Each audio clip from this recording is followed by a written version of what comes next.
Hello,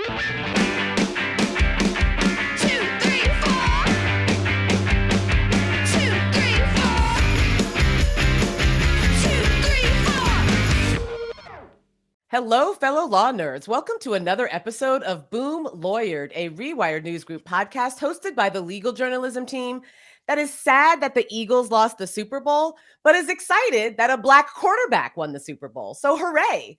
My name is Imani Gandhi, and I'm editor-at-large at Rewired News Group. And I'm Jess Pieklo, Rewire News Group's executive editor. Rewire News Group is the one and only home for expert repro journalism that inspires you to, take a page out of Rihanna's book. Honestly, any page, she's got it. And the Boom Lawyered podcast is part of that mission. So a big welcome to our subscribers and a hello to viewers and listeners. So as we've talked about, aunties are coming for medication abortion, right? Despite all the claims about how they just wanted to throw it back to the states, in actuality, they will not rest until medication abortion is criminalized in every state, even the blue states. Mm-hmm. And because they know that medication abortion is the future of abortion access, as we at Rewire News Group have been telling you for years now, they're fighting really, really hard to ban it. Mm-hmm. And if they're successful, what if they're successful? Chaos reigns, right? Chaos. The entire healthcare system is going to be thrown into chaos because more people will need procedural abortions. That's going to increase wait times. It's just going to be an absolute disaster. Yeah, but here's the thing, Imani. The aunties don't care about any of that. Literally none of it. They have nary a care to give about people seeking healthcare. No, because instead they have a plan and they are sticking to it. Leave abortion to the states? I'm sorry. Are you kidding me? They would never leave abortion to the states. No. So here's what they're going to do. They're going to go to a conservative, lawless judge who's sympathetic to the cause and ask him for a nationwide injunction banning mifepristone. That's one of the two pills used in the medication abortion regime. And that's what we're going to talk about today. This lawsuit was filed before a lawless judge in Texas by a pop-up anti-choice organization in, Imani, guess where? Tennessee, of all places. Tennessee is suing in Texas. Okay. What? Okay. The lawsuit is called the Alliance for Hippocratic Medicine versus FDA. And like I said, they're seeking an injunction in federal court in Amarillo, Texas, that if successful would pull one of the pills used in medication abortions from the market. And the lawsuit is nonsense. It's just absolute garbage. And that's what we're going to talk about first. The absolute garbageness of this lawsuit, right? I mean, It's AstroTurf Litigation. That's what this is. The organization that Jess mentioned is called the Alliance for Hippocratic Medicine. Their Secretary of State records say that they were formed in August 2022. August 2022. The lawsuit was filed in November 2022. And as Jess said, they're incorporated in Tennessee. So why on God's green earth are they suing in Texas? Well, let me tell you, because they have a favorable judge there. Mm-hmm. And I mean, does it sound absurd? Yes. Is it surprising? No, not in the least bit, because if one thing that conservatives and Republicans are good at, it's this AstroTurf litigation. And so what is AstroTurf litigation? That is literally where a group from Tennessee figures, hey, you know what? We're going to pick a fight in Texas. And in order to do that, we're going to create a group. This is like literally make believe. They are coming in, dropping out of the sky, out of nowhere, picking a fight they have no business to pick. Political organizations propped up by, I don't even have any idea. God knows the dark money behind here. And like I said, they cook up fights. Find a judge sympathetic to their cause, and then try and blast it up through the federal courts to the Supreme Court, where, surprise, surprise, there are a bunch of handpicked Federalist Society stooges just waiting with open arms to hear this grievance, this complaint, this nonsense litigation. Usually it's groups like ADF, the Alliance Defending Freedom, that brings these kinds of cases, right? as is the case with this one. Now, Imani, I have something for you. Oh, boy. We're talking about abortion. We're talking about a cooked up nonsense fight. Guess who's behind this? Guess who is the lead attorney in the case? You know what? No, you're never actually going to guess this.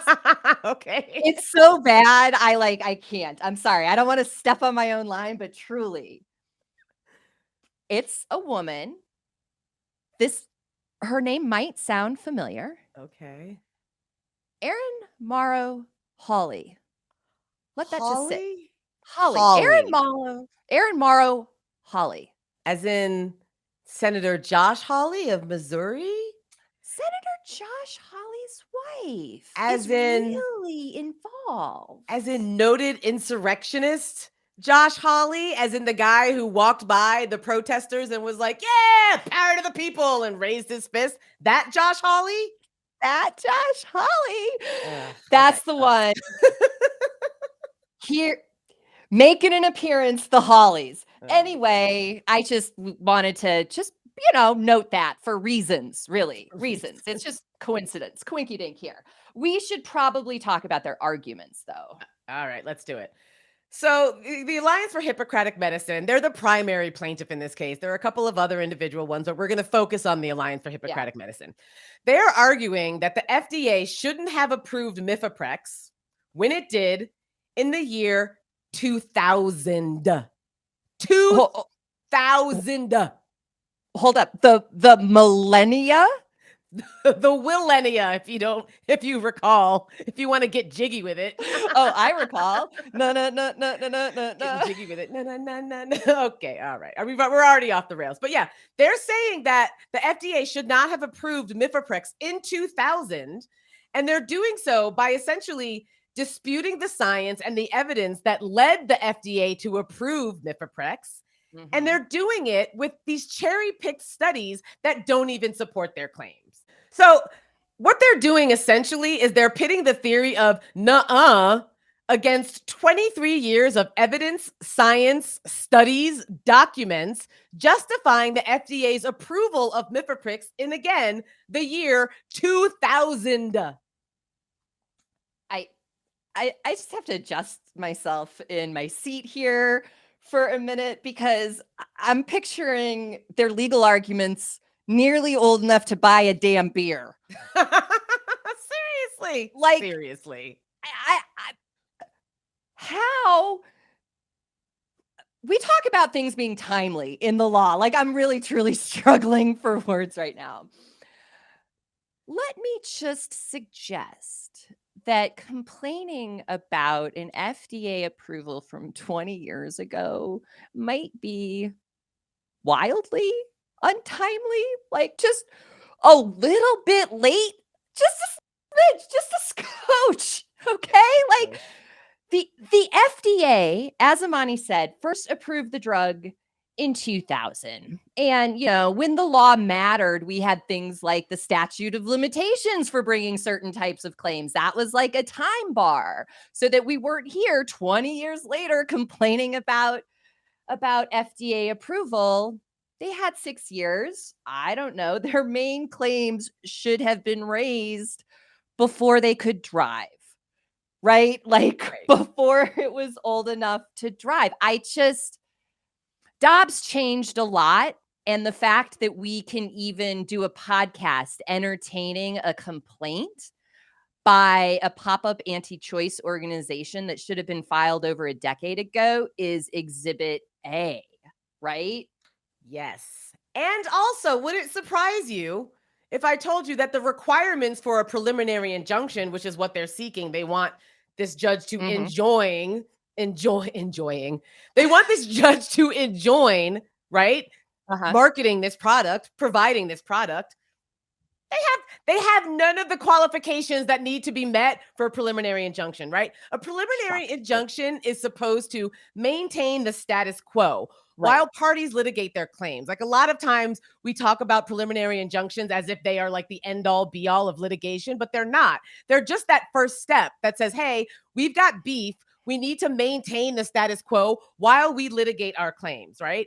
So here, the status quo would be letting medication abortion remain on the market, letting mifepristone remain on the market while the litigation proceeds, right? That's number one. Number two, for a preliminary injunction to be issued, the parties seeking that injunction must have suffered or must be suffering irreparable harm if that injunction is not granted, right? So the AHM, the Alliance for Hippocratic Medicine, must prove that they will suffer harm, irreparable harm, in order to ask and get this preliminary injunction. There's no irreparable harm here. All this would do, all permitting this preliminary injunction to go forward would upend the status quo and all of the reliance interests when it comes to medication abortion, when it comes to mifepristone, right? Because patients and doctors have been relying on mifepristone, as well as businesses involved with the distribution of mifepristone, right? We're talking about big pharma, the people that are making these pills. My shocked face is that, you know, the aunties are out here filing these like wildly untimely claims that can't even meet the basis of what they are seeking in terms of preliminary injunction. Because, you know, look, I'm no fan of civil procedure, as we have established on this podcast time and time again. But would it also surprise you to hear that they don't seem to really have any legal standing in this case, right? They don't have a dog in the fight. That's what standing is, as Imani said. You have to be able to show that you, as a plaintiff, as a party to a lawsuit, are being injured in some way. I have a question for you, Imani. Hit me. Where's their fucking injury? Where? How? Plaintiffs need an injury. They need to have lost money. They need to have lost something. They need to be harmed by the fact that mifepristone has been available on the marketplace for over 20 years. And look, like I said, I'm no civil procedure fan, but as best I can tell, they don't have an injury here. There's not one. They're what? A group of physicians in an organization comprised of members who have what? What are they saying that they've lost here? Help me. Well, Jess, I feel like you're being a little bit unfair to this group of physicians because they have grave injuries. And let me tell you what they are. They are claiming that they will be injured because other physicians will prescribe mifepristone to patients who will then have adverse events. And then those patients will seek care from one of these complaining physicians, right? From one of these members of Alliance for Hippocratic Medicine. And then that complaining physician will be forced to divert time and resources from other patients, from non-medication abortion patients, which will then subject them to potential liability and exposure and increased insurance costs, and potentially cause them to suffer grief, distress, and guilt. Because you see, these medication abortion patients are going to come in with adverse events, and then all the other patients are just going to be thrown to the wayside while these physicians have to work on these patients, and it's going to cause them so much stress. And it's going to cause them so many SATs, and it's going to give them the medication abortion blues. And they're going to be all like, banana. This patient walked into my office, banana. She had an adverse event. Banana. It was because of mifepristone. Banana. And now I gotta repent. I said, oh baby. Medication abortion is giving me the blues. Oh my God. And now I gotta repent. And now I gotta repent. I came up with that on the fly. I was like, oh my God, I need to come up with a word that rhymes with that. Oh man. I'm sorry. I was busy trying to make a flow chart of the potential injury that you were describing. That was like my Carrie Matheson string board in the background in terms of how Your they Charlie were. Day, like Seriously, like, and then it's like this, and this is how we're injured. There's and then no we had Mrs. to take De Silva. And then we had to take a blues break. But look, here's the thing, folks. You thought that was bad? It gets even more ridiculous. It really, truly does. Okay, so hold on to your butts for this one. They're arguing that the FDA's actions. Imani, I want to prepare you for this one too. I don't like it. I already hate it. You already don't like it. You already hate it. They're arguing that the FDA's actions by approving mifepristone and allowing it to stay on the market deprive them of the opportunity to provide pregnancy care. I'm sorry, what now? Deprive them of the opportunity to provide pregnancy care. The opportunity. Uh-huh. Hold on. As if the FDA hadn't approved medication abortion, then these physicians would be able to provide pregnancy care to these people taking mifepristone instead. So what? They're arguing something like tortious interference with business opportunities? Like if people weren't taking medication abortion pills, then they would necessarily be going to these particular physicians and seeking pregnancy care, right? Mm-hmm. Like that is speculation of the highest order. It doesn't even make any sense. There's no way that they have of knowing that a particular medication abortion patient would otherwise go to them for pregnancy care. Like what in the world are they talking about? That's absurd. Absurd. Like, I mean, God. Imani, we've been doing this for a while, right? This is a new level of absurdity. Just when you think they've reached the heights. Nope. They're up there high-fiving Jesus. It is wild. Jesus.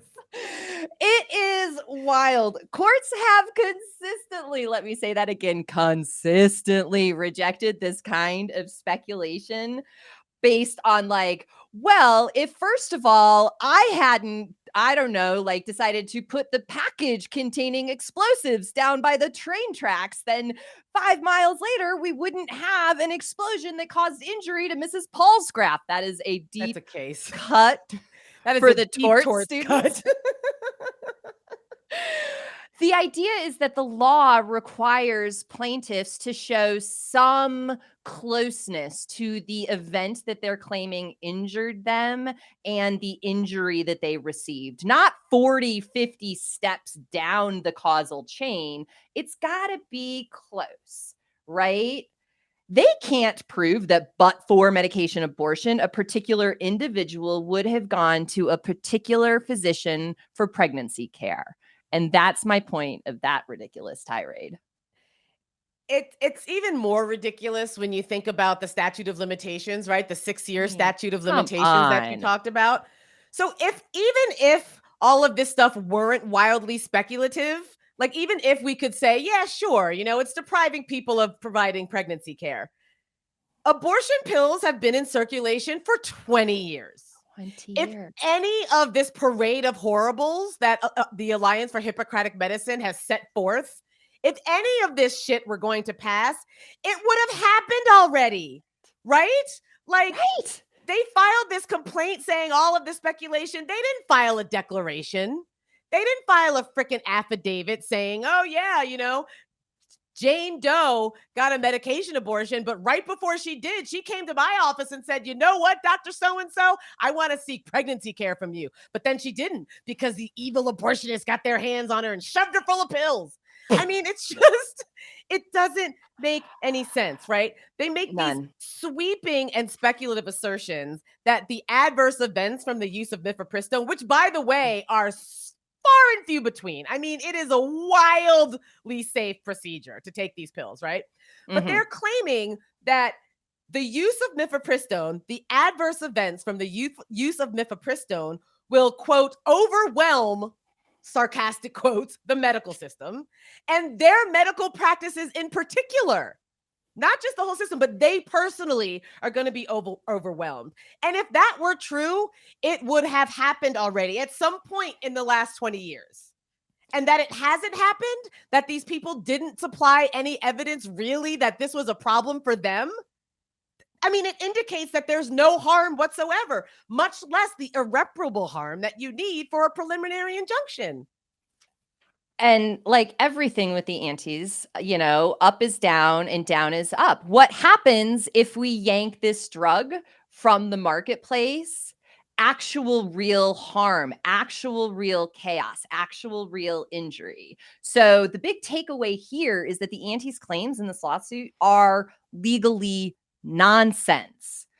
But, and this is a big important but here, the court is likely to buy them anyway because conservatives now use the federal courts to impose and craft their own policy. This case is cooked up to go to the Supreme Court.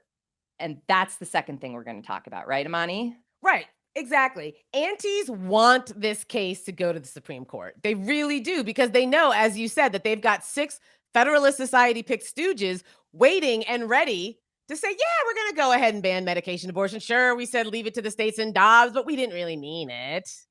Right. If there is one thing that I could have folks take away from this episode is that this lawsuit is a political hit job on medication abortion. Nothing more, nothing less. That is all. We just explained how baseless the claims the antis are making in it. Like it's ridiculous.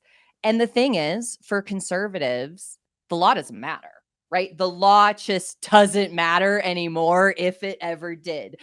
The federal courts are a place where they make policy now. They implement their anti-democratic policies through these kinds of lawsuits. That's exactly right. They use the system that they gamed, right?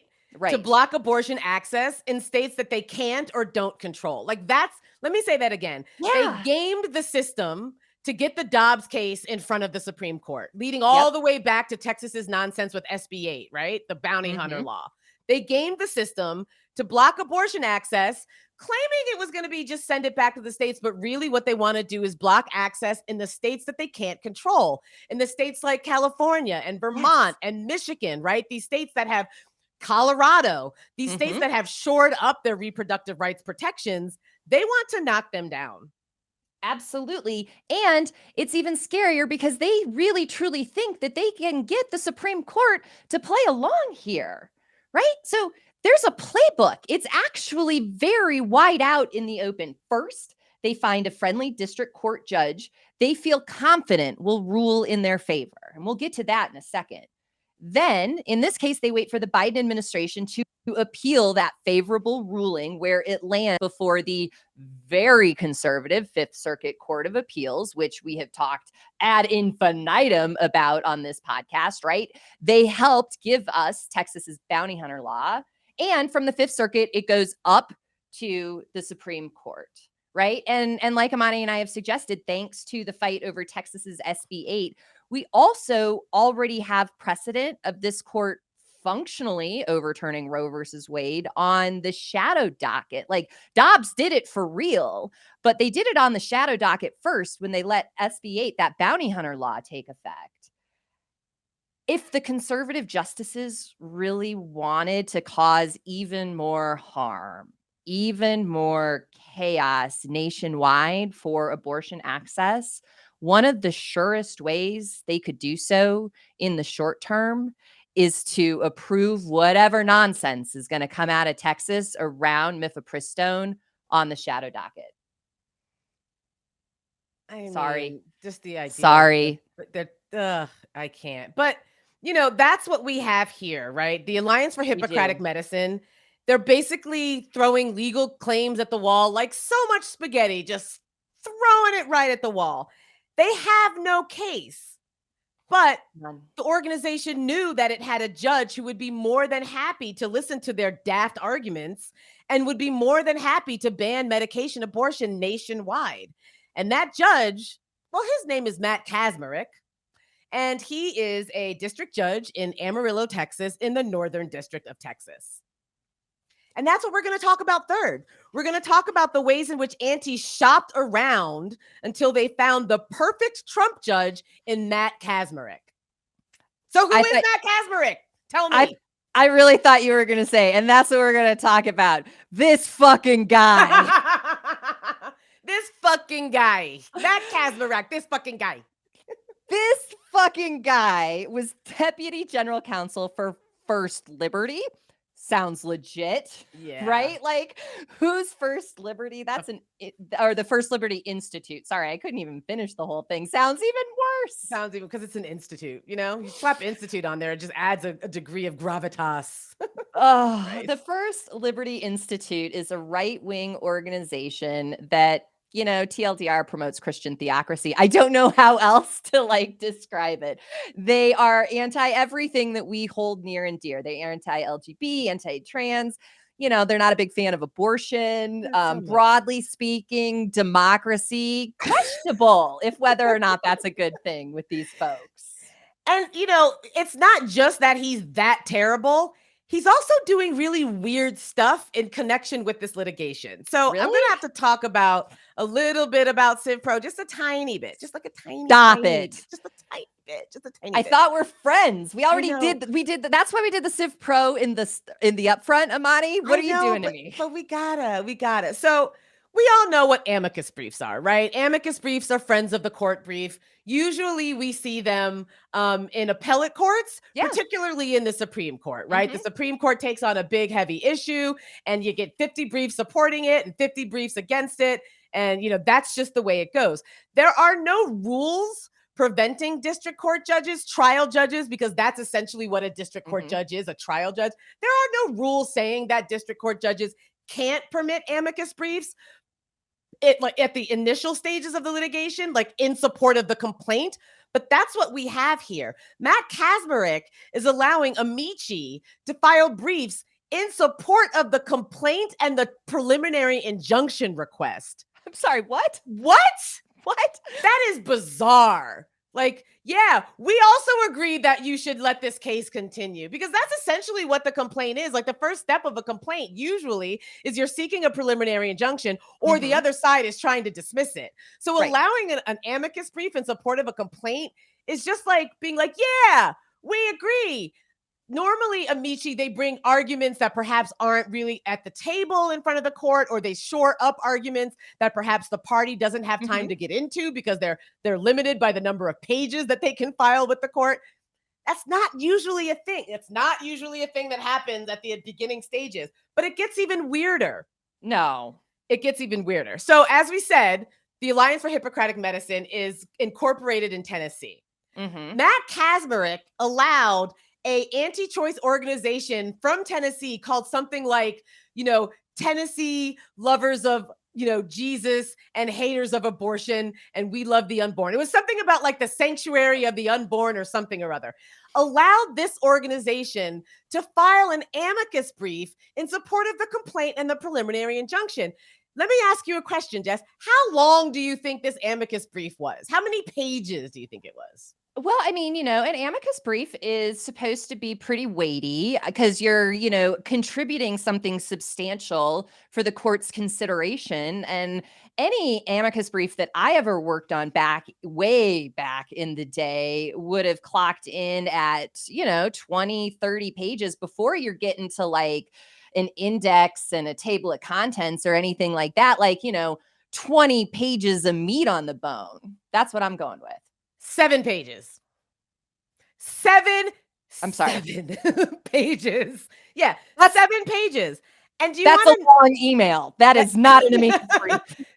I know that you filed a brief. Could have been an email. Could have been a text message, right? Like, let's stop with this.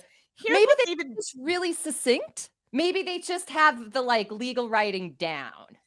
There weren't any legal arguments in it. There were no legal arguments in this amicus brief. The amicus brief is essentially an anecdote about a medication abortion that went awry 20 years ago in West Virginia. Really, there was a person who had an adverse event because of some horrific, non-normal circumstances surrounding medication abortion. Because again, medication abortion is wildly safe. But a person died and their estate sued, and this random We Love the Unborn and We're in Tennessee organization filed a 7-page anecdote explaining what happened to this woman 20 years ago. Now, usually if you're like, there's hearsay rules, right? You can't just file briefs saying like this happened. We swear it did. Well, you can swear it did, but these people didn't swear it did. They didn't provide an affidavit. They didn't get an affidavit from the estate of this woman who died explaining what happened. It was just like sitting around a campfire telling tales about who died from a medication abortion in 2000. It's absolutely absurd that Kazmarek has allowed this. It's ridiculous. It's the functional equivalent of back when I was getting my perm touched up. Karen at the beauty shop was telling me a story about her cousin. Like, what is happening? What? And even more so, I found out recently that he allowed a coalition of states to also file an amicus brief in support of the complaint and preliminary injunction. And of course, you know what these states are. They're all the red states, all the anti-choice states, all the states that were like, we're not trying to, attorneys general in there talking about, we're not trying to ban abortion nationwide. We just want to control what goes on within our own borders. But now they're filing amicus briefs saying we also want to control what goes on in blue state borders. Right. And that's not like trying to file a brief to join the litigation, which some of the, pharma companies are saying like, hey, we actually have an interest that Imani and I are going to talk about in a second here. This is just like, hey, this lawsuit, big thumbs up. Big thumbs up. We like it. We're fans. Okay, so this guy, Kazmarek, is likely to This fucking guy is likely to grant a nationwide injunction. So one federal court in one district in Texas is poised to issue a ruling that would impact every federal district in every state in the country. Like, that's just a wild reach. Anyway, he's likely to do this, even though, as we've established, the plaintiff's claims have like no merit. Come about, 16 years too late. But really, this is the rub. It's because the antis know that if they can't find a way, anyway, some way, just some possibility of getting medication abortion off the market, of banning it, of really just pinching it in any way, shape, or form, that their plan of banning abortion nationwide is kaput. Like, this is critical for them. And this isn't just forum shopping, right? Like, I got to get back into the Civ Pro a little bit again. And I know you hate it, but you're going to have to bear with me. She's mad at me for something. We're going to talk about this offline after the episode. But this isn't just forum shopping, right? Forum shopping happens when parties are looking for a particularly friendly jurisdiction where the law is good, right? So imagine if it's like the aughts around 2006, 2007, and you're trying to find... But those were the good years, right? Trying to find a good ruling in a same-sex marriage case, right? Sure. Where do you go? You go to the Ninth Circuit. You go to a state in the Ninth Circuit. You file in California. That's why so many of those lawsuits were filed in California, because the Ninth Circuit was the most liberal circuit in the country before Trump got his paws on it. But this is different. This isn't just trying to find a friendly jurisdiction. This is specifically trying to find a friendly judge, right? And that's different. And that's because of the way that Tennessee, the federal courts in Tennessee, assign out cases, right?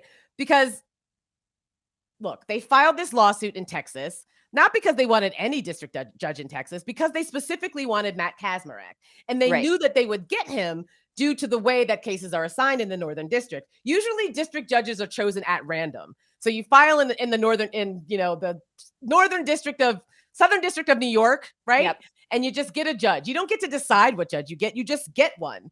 But in the Northern District of Texas, judges are assigned based on their divisions. And since Kazmarek is the district judge for the Amarillo division, if you bring a case in Amarillo, Texas, in that division, you are always going to get Matt Kazmarek as your judge. Always. Yeah. And while we're on this Civ Pro tip, I want to talk about a little bit more. Do you think Matt Kazmarek is going to entertain the party's request to change venue to a place that's more convenient, a more convenient forum? No. Of course not, because then he won't be able to be the guy who bans medication abortion nationwide. I mean, and this is why he's probably one of, if not the most consequential judge on the bench right now. And I just want to build on Imani's point about the Ninth Circuit, because what Kaczmarek as a district judge will do in this case, in any case, what district judges do is issue findings of fact and rulings of law. And those are the legal foundations that bake in to the possibility of changing law, right? Like the Ninth Circuit was where already before same-sex marriage lawsuits started like appearing across the board, where some broader principles were getting worked out, which was why that was in part a good forum. Kaczmarek is literally picked to start making law in this lawsuit. That's what he is designed to do. And if he rules the way we think he will, it's going to be really bad. I mean, basically, there's nothing to stop him from promoting his Christian theocratic agenda that we have been talking about on this podcast all season, that pops up anytime he is involved in a case. And so I just really want to drive this home. He is there to make law. Right. And I also think that beyond being one of the most consequential judges on the bench, I think it makes him one of the most consequential public officials in the country. Yeah. Right. That just gave me a stomach ache. Right. Because if this is a guy who is willing to make law, as you said, and to ignore existing precedent in order to do so, that makes him very dangerous. That makes him the guy that everyone is going to go to when it comes to the rights that we hold near and dear. Right. Yeah. I mean, that's just, it's a frightening prospect that I would argue that he is probably more important as a public official than the liberals on the Supreme Court. Yeah. And that's scary for this particular time. Ugh. Yeah. God. All right. We got to talk about what happens if the antis win. If this injunction gets granted, it's the fourth thing we're talking about on this episode. It's going to cause chaos. Okay. As Imani has hinted already, if the plaintiffs are successful here, it will strain our entire healthcare system because A, abortion is healthcare. Motherfuckers. And B, abortion is healthcare, motherfucker. It's actually not any more complicated than that. All right. More people will be forced into procedural abortions, will be forced into carrying pregnancies to term, will be forced into self-managing with pills in situations they maybe didn't want to. It is going to create even more chaos. We, as we've been talking about since the Dobbs decision and before, are in a human rights crisis when it comes to abortion rights and access in this country. This will, we can't overstate the harm to the system that is possible. And it also interferes with the businesses that make these drugs, right? And those lawsuits are already being filed. And quite frankly, I'm feeling a little bit uncomfortable with having to rely on lawsuits filed by Big Pharma expressing their sort of business interests. But that might be our safest bet right now, because if there's one thing that the Supreme Court and that conservatives writ large love, it's business, right? Yeah. They might be willing to say, oh, yeah, it's going to screw over these businesses. Who cares about the women and the pregos? But we don't want these pharma companies to be asked out. And so on January 25th, just last month, a generic mifepristone maker called GenBioPro Inc., which I think is a really funny names. Name. I'm sorry. Look, if I'm stuck rooting for Big Pharma, I'm going to lampoon your name. That's just part of the deal. GenBioPro, right? It reminds me of, I don't know if you've watched Better Off Ted. If you never have, you should watch it. Viridian Dynamics, right? Just like these ridiculous fake commercials. GenBioPro, people, drugs, abortion. So GenBioPro filed a lawsuit alleging that West Virginia's ban on mifepristone, because West Virginia already banned mifepristone, arguing that it violates the commerce and the supremacy clauses. Oh. Now, the supremacy clause argument it's easy, right? The preemption argument is simple. Federal law trumps state law. Them's the breaks. That's how it goes. The breaks is right. At least that's how it should go. But the commerce clause, we've talked about the Commerce Clause. We actually did like a whole episode on the Commerce Clause I guess it was last November or something like that. We were talking about the abortion gets remember abortion gets porked? That was the name of the episode. We were talking about the pork regulations in California, how California didn't want like New Jersey's jacked up pork. Essentially, what's pork got to do with abortion? That's right. We sang the Tina Turner send up. What's pork got to do with abortion? Exactly. So if you want to go dig deep into the Commerce Clause, we're going to go ahead and we're going to link that episode in the show notes so you can go back and listen to it. We're not going to go over it here because it's a lot. The Commerce Clause is a lot. But just briefly, the Commerce Clause permits Congress to regulate interstate commerce. Yep. Medication abortion pills is a product that is passed through over state borders, over the hill and far away. Anyway, that's how medication abortion is part of commerce. The Commerce Clause also permits Congress to make sure that states aren't regulating the marketplace in a way that puts an undue burden on interstate commerce. And that's what West Virginia and some of these other states trying to ban mifepristone are doing. They are burdening the marketplace for mifepristone, right? I mean, arguably, right? And arguably, the ban on mifepristone should be invalid on those grounds. And if it's invalid in those grounds, on that case, it should be invalid generally, which is exactly why the pharma companies have filed a brief in this Texas case to argue just that this is a straight up federalism issue. And also, hey, guess what? Unlike this super wildly speculative injury that the Alliance for Hippocratic Medicine has claimed, we have real business interests at stake. We have real economic reliance interests here, both past, present, and future. Not just these make-believe ones by make-believe doctors groups. So here we are, Imani, rooting for big pharma, I guess. Big pharma might be what keeps medication, abortion pills broadly on the market. That makes me feel wildly uncomfortable. That makes me feel uncomfortable. Woohoo. We're going to start talking about reproductive rights in the boardroom. That's what we've come to. Not human rights, not people who are pregnant or capable of being pregnant. They don't matter. What matters is how much money big pharma can make off the sale of medication abortion pills. That sucks. I hate it. I hate it too. But hey, we need the pills. We need the pills. You gotta have them pills. So thanks, I need pharma. Thanks for that. I like how I do this, like you put pills in your veins. None of that makes sense.